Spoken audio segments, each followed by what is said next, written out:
I'm going to tell you a little bit about myself, I suppose, in order to encourage you to buy this autobiography.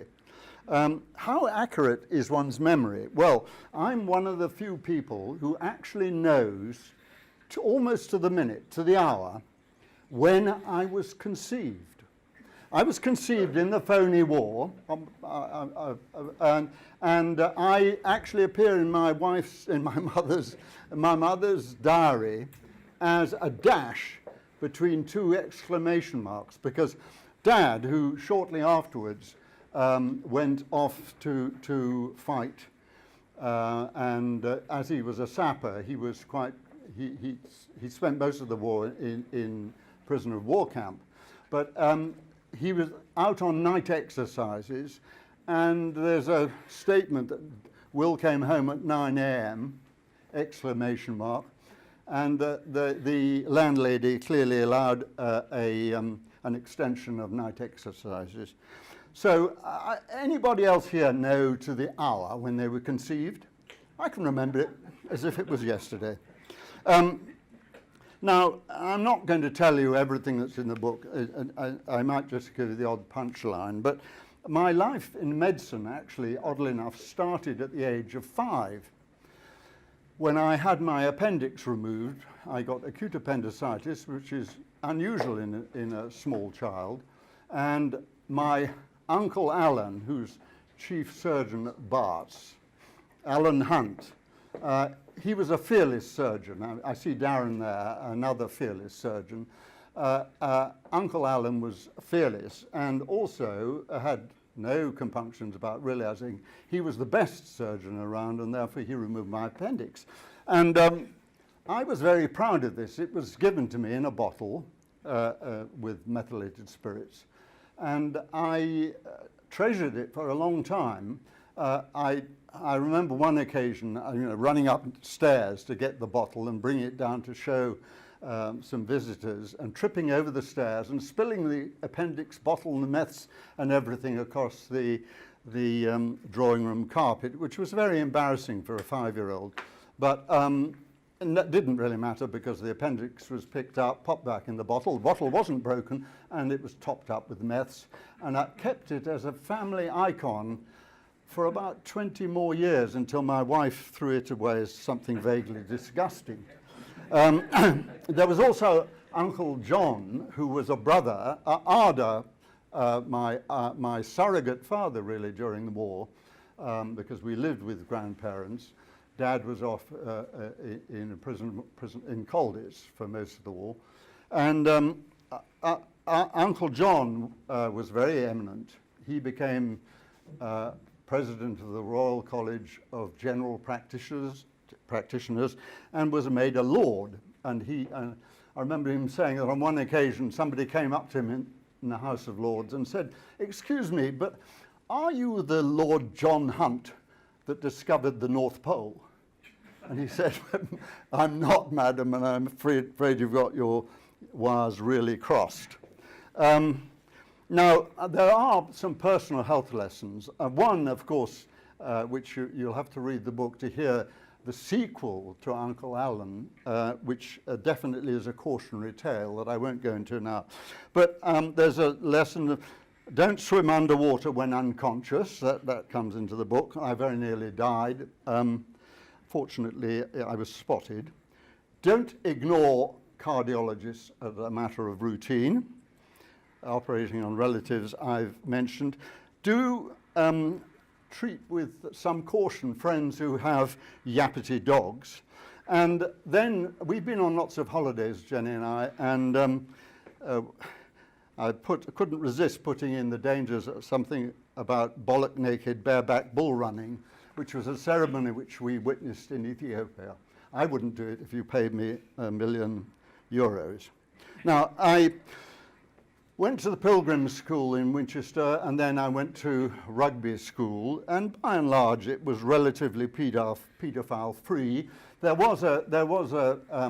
remember there was a 16-year-old very temporary teacher at the Pilgrim School who, there was an epidemic of ploppers which were placed on the boys' toilet, and he left very soon afterwards. I don't know whether he got any fecophilic counselling, but I always knew that I like girls big time, so I suppose I was LGBT.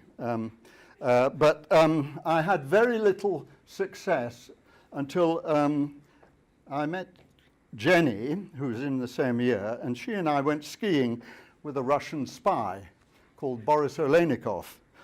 And you just have to look at, in the book, there are some illustrations, including some photographs, and there's one of Jenny on our wedding day, and she does look absolutely gorgeous. I mean, you can definitely realize that she was a very, very beautiful young woman, as indeed she is now, somewhat older. At medical school, we both did the same house job consecutively with Sir Ian Hill, who was very small and very emphatic.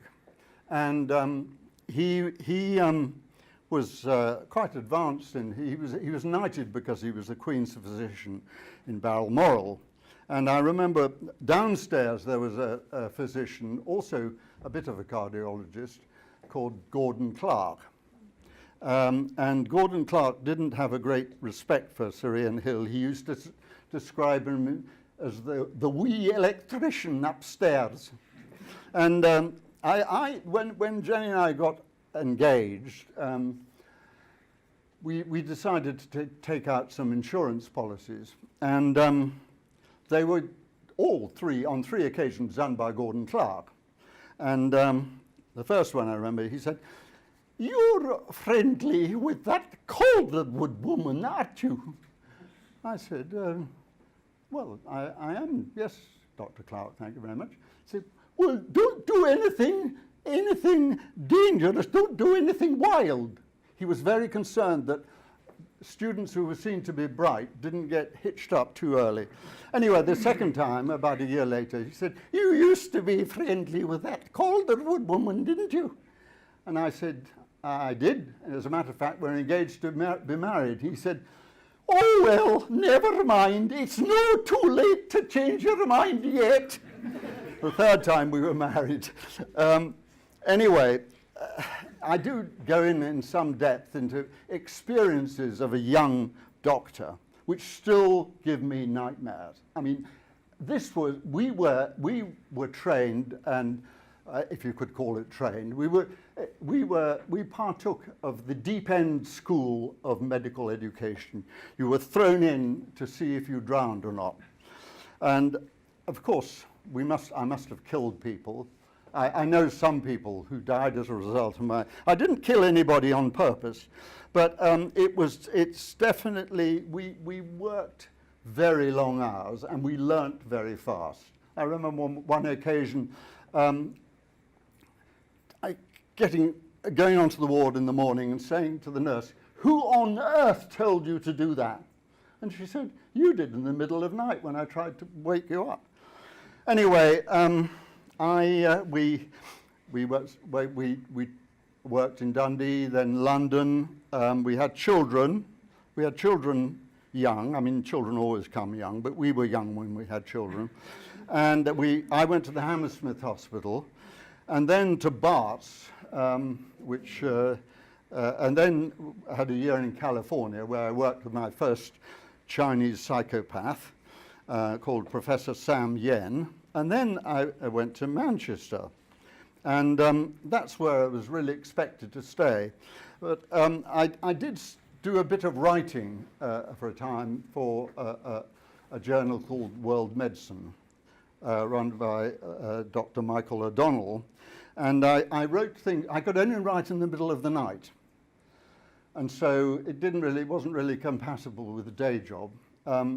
I wrote satirical pieces, one of which was entitled, and I was very pleased with the title, "Sheer Boring Shearing Porn." It was about a film which was shown for postgraduate education and it was made by Shearing. These were the days of Masters and Bates. I don't know if you remember them. the well-known sexologists. Might have not have been Masters Bates. No, it was Masters and Johnson. That's right. Masters and Bates, anyway, it sounds better. And this was a film about the female sex act and what happened down below. And I tried to describe it not by if the younger people can just shut their ears, by not putting into words, by using a neologism. So I described this woman as modulating herself up to and including the Oregon. And I said that I thought that because it was there was a good enough reason to climb Mount Everest, but hardly to film the Mons Pubis. And I got a female sexologist so angry, she wrote a letter complaining, saying, and she said it was a great disappointment that I was so ill at ease with my own sexuality. Actually, by then I wasn't, in fact. Well, we fast forward through Manchester to Hong Kong, and at about the age of 50, in fact, exactly 50, this job came up. And Jenny was as one with me on this, that, you know, why waste a midlife crisis in Manchester when you can have a real one in Hong Kong? And I'd already given myself a depression on one occasion, which I came out of, and that's quite an interesting bit, I think. If anybody wants to give themselves a depression, there's absolute clear instructions how to do it. I then went into a phase of paranoia. And those of you, of course, that remember Joseph Heller's Catch-22, Yossarian had the saying that just because you're paranoid doesn't mean people aren't out to get you. There's a certain amount of that. I mean, you will find, if you read the book, that I did become quite paranoid. I went around for a year wired up for sound. Anyway, minding other people's business, that's enough of medicine, except that even within medicine, I minded other people's business quite a lot, because I had a problem that I was always getting ideas and asking questions. And if that's in a narrow field, that's fine, but if they're spread out, so that doesn't work as well. But I had Paget's disease of bone I did some work on, worked on a new treatment, worked on a possible cause, and in Manchester. And that's got nothing to do with endocrinology. But nobody knows what an endocrinologist does anyway. He's a man of many parts, but they don't know what he does. Then when on one occasion, crossing, by now I'd left the Chinese university, unsubstantiated. Well, there's no point in applying for substantiation when you knew it was going to be rejected. And I worked for a bit. I was hijacked once in the middle of Central by Nick Pirrie, who might be here. Is Nick here? He's supposed to be here, but he hasn't come. Being hijacked in Central by Nick Pirrie is extremely dangerous. He wanted some medical input onto a leprosy rehabilitation project in Sichuan. And so I got roped into that, and I don't regret it at all. It was very interesting. There's a story in the book, working in Sichuan, in leprosy villages, is working in fifth world China. And there were some absolutely ghastly people there. The most ghastly was Jiwu Ying, who was head of the People's Friendship Committee, which is actually another way of saying the people for ripping off gullible foreigners. And Jiwu Ying had given us a meal, and she obviously thought I was susceptible to something. Anyway, she taps on the window of the vehicle. Anderson, I wound it down. You stay in Shining Star Hotel. Which room? So I told her the room number. And I was actually sharing a room with a South African eye doctor. And we were afterwards, we were lying on the beds and reading. And there was a knock on the door. and there were two very young girls there. So I said, we don't want room service, no, go away. And then, anyway, I told Michael Chen, who was sharing a room with Peter Barrett, I think, in the same hotel next door. And Michael came in, and when Michael came in, the phone went, and he picked it up and talked to her, and put it down, absolutely killed himself with laughter. He said, that was reception. They wanted to know if the girls weren't good enough. Anyway, the patients in Hong Kong, patients everywhere, have been a source of a great joy, really. Sometimes, I mean, I had the pleasure of inheriting from Jenny, who'd inherited from John Simon, Claire Hollingworth. Now, Claire Hollingworth, is there a glass of water, by the way? I'm getting a bit thirsty. Yeah, can I? Claire Hollingworth either caused or described the Second World War. I think she announced it. And she would come in. She was not a patient. She was very, there was no point. She'd come in, and everybody understood in the waiting room that Claire had to be seen next, otherwise it was just pandemonium. And so there is my recollection of her description of the onset of World War II, when she was, which again, you'll have to read it. Now, minding other people's business outside, or in medicine, I also, seeing Jake there, reminds me to tell you about rabies prevention, because Bruce, who's here, Bruce and I were making medical teaching films, and I long felt that medical teaching had problems because people were being taught by specialists, and they were being taught things that their colleagues didn't know, and then there was complete chaos in the examination. So I wanted to make a series of medical teaching films that did the basics, and that the colleagues could use and learn together with the students.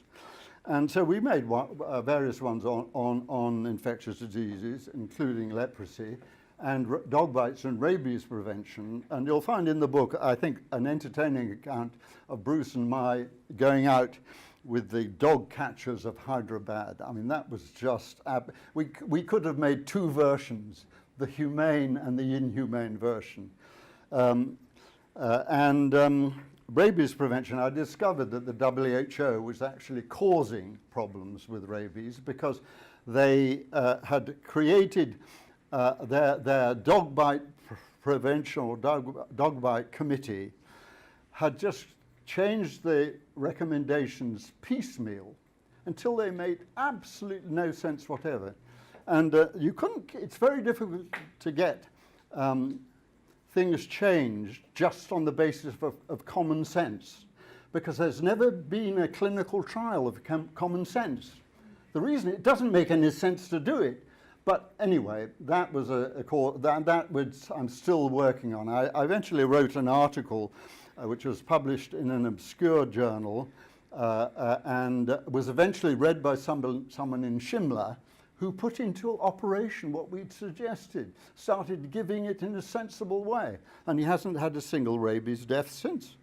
So, minding other business outside medicine, well, I've mentioned to you Hongshan Jade, and there's a bit of that, and it illustrates very well China, I'm afraid's propensity to want to control the past, because this culture, even if you flip through my book, you'll see that the images, the diversity is enormous, and it doesn't fit with the model that everything is advancing to a very happy state under the glorious present regime.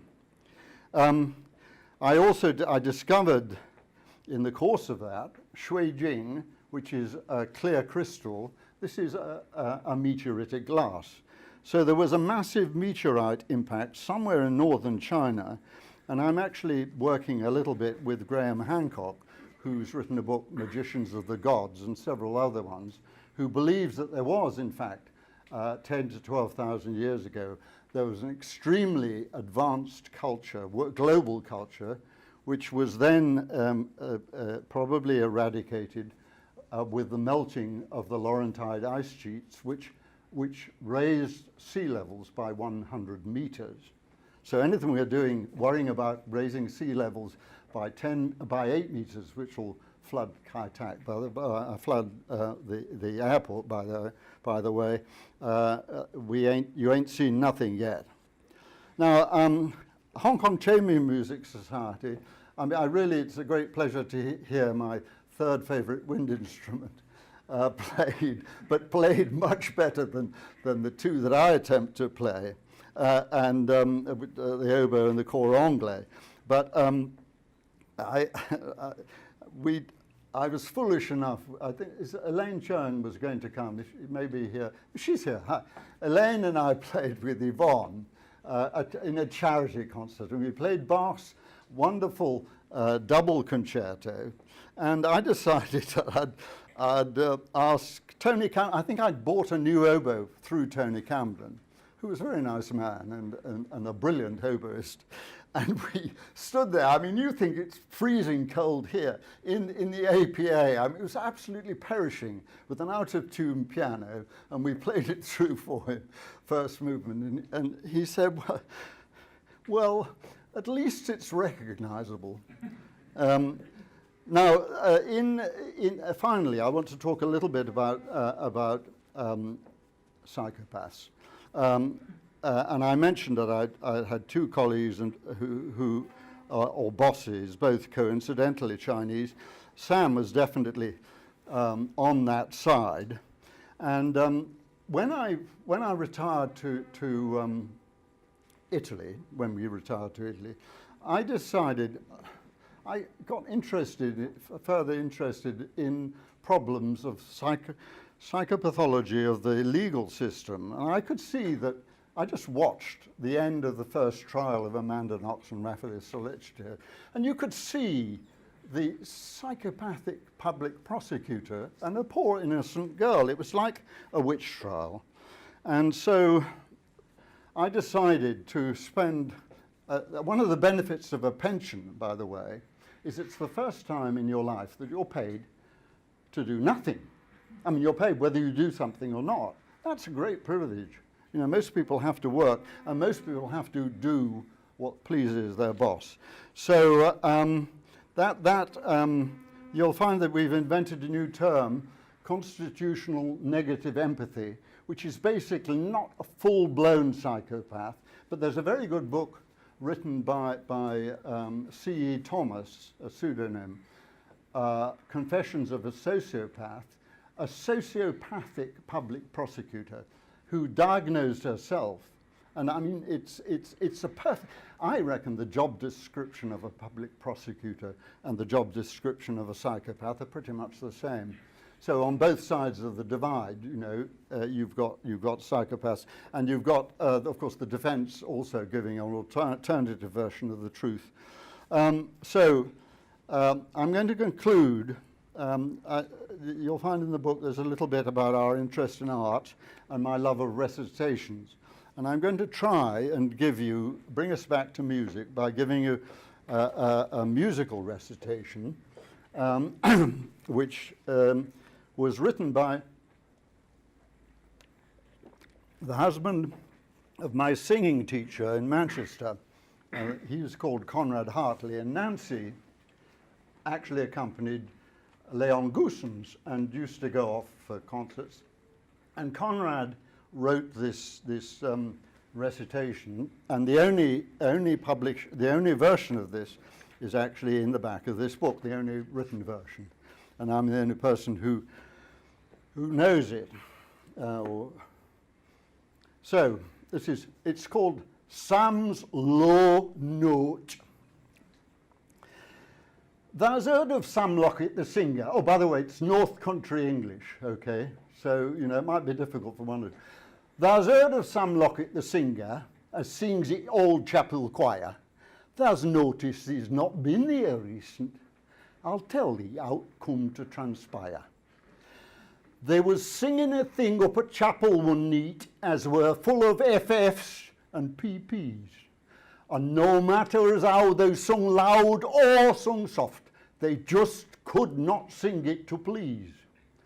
Conductor, he said, they sung pretty good, and they sung pretty loud, he'd grant that.